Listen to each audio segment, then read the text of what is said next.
ఆంధ్రప్రదేశ్ ప్రభుత్వం మధ్యాహ్న బడి భోజన పథకానికి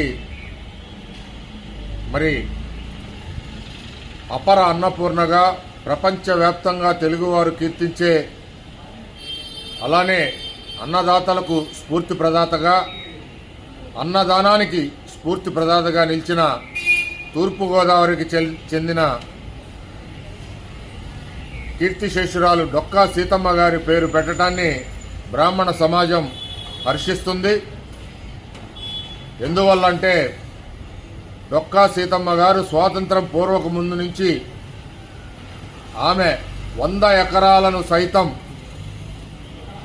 అమ్మి బాటసారులకి ఉచితంగా అన్నదానం కార్యక్రమాలు వారు ఆమె కుటుంబ సభ్యులు నిర్వహించేవారు. అప్పట్లో ఆమె లంకల గన్నవరంలో నివసించేది. ఆమె పేరు మరి చిరస్థాయిగా ఈ రోజున ప్రపంచవ్యాప్తంగా నిలిచిందంటే ఆమె చేసిన సేవా కార్యక్రమం వల్లే ఆమెను ఈ రోజుకి చెప్పుకోవటం జరుగుతుంది. ఆమె బ్రిటిష్ వారికి కూడా మరి వాళ్ళు ఆకలి టయానికి వస్తే అన్నం ఆహార పదార్థాలు అందించడం జరిగేది. అట్లానే లంకల్లో గ్రామాల్లో వరదలు వస్తే ఆమె వారికి పడవల్లో తీసుకెళ్లి భోజన సదుపాయాల ఏర్పాట్లు చేయటం చేసేది.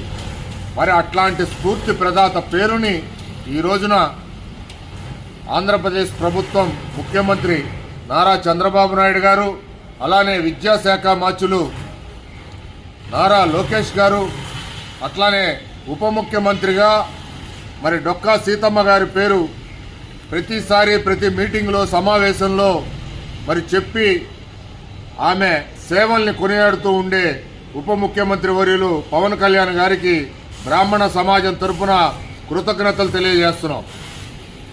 మరి ఈ రోజున ప్రభుత్వ పథకాలకి గత ప్రభుత్వంలో చూసాం, ప్రజల సొమ్మును దోచుకొని మనీ లాండరింగ్ క్రిమినల్ కేసుల్లో ఇరుక్కున్న ముఖ్యమంత్రి వైఎస్ జగన్మోహన్ రెడ్డి, మాజీ ముఖ్యమంత్రి జగనన్న గోరు ముద్దల పథకం అంట. గోరు ముద్దల పథకం, ఇదే పథకానికి ఆయన పేరు పెట్టాడు.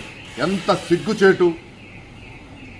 ఇట్లాంటి క్రిమినల్స్కి ప్రభుత్వ పథకాలు పేర్లు పెట్టుకోవటం దేశంలో ఎక్కడా లేదు.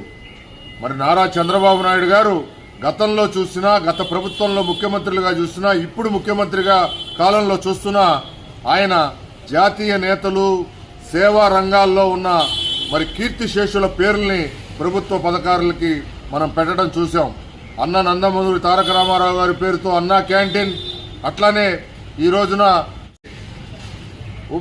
రాష్ట్రపతిగా పనిచేసిన అబ్దుల్ కలాం గారి పేరు, అట్లానే స్కూల్ పిల్లలకి బ్యాగులు పుస్తకాలు ఇచ్చే పథకం పేరు సర్వేపల్లి రాధాకృష్ణన్ గారి పేరు. ఇట్లాంటి పథకాలు ఎన్నో ఆంధ్రప్రదేశ్ ప్రభుత్వంలో చంద్రబాబు గారు గతంలో ఇప్పుడు ఏర్పాటు చేస్తున్నారు. మరి ఇది ప్రజలకి ఆకాంక్షగా ఉన్న పేర్లనే పెట్టడం వల్ల ఈ రోజున భావి తరాలు, భవిష్యత్ తరాలు, విద్యార్థులు ఎవరు వీళ్ళు, ఈ పథకానికి ఎందుకు పేర్లు పెట్టారని చెప్పి వారి సేవల్ని తెలుసుకొని వారిలాగా భవిష్యత్తులో ఈ దేశంలో మారే పరిస్థితి ఏర్పడుతుంది.